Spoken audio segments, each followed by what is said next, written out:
తన భర్తను సంబంధం లేని ప్రశ్నలతో విసిగించారని వల్లభనేని వంశీ భార్య పంకజశ్రీ అన్నారు. జైల్లో ఆరోగ్య సమస్యలతో ఆయన బాధపడుతున్నారని తెలిపారు.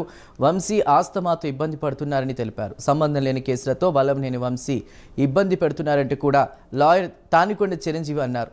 ఇక ఈ కేసులో బలం లేకపోయినా కూడా వాదనలు చేస్తున్నారని అన్నారు.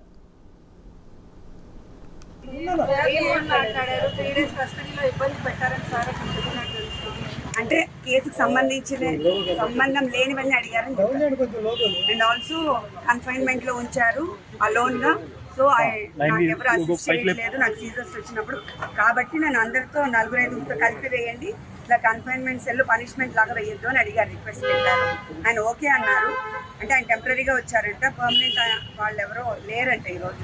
సో ఆ జడ్జి గారు ఏం చెప్పారంటే ఈ రోజుకి నేను అసిస్ట్ చేయడానికి పెడతాను, తర్వాత మీరు పిటిషన్ వేసుకొని పర్మనెంట్గా సాల్వ్ చేసుకోండి, సో దట్ మీకు ఎవరైనా ఒకళ్ళు తోడు ఉండేటట్టుగా అని చెప్పారు. వరుసగా 5 కేసులు నమోదు చేశారు వల్లభనేని వంశీ గారి మీద. ఈ కేసులకు సంబంధించి ఎట్లా చూడాలి?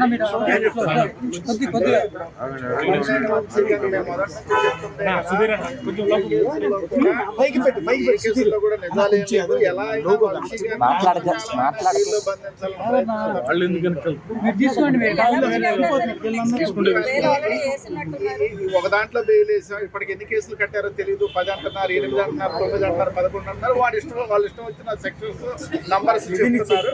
ఇవన్నీ ఫుల్ ఫైనలైజ్ వాళ్ళు అవన్నీ ఒకటి సమాచారం తీసుకున్నా అన్ని కలిపి వీకెన్ చాలు.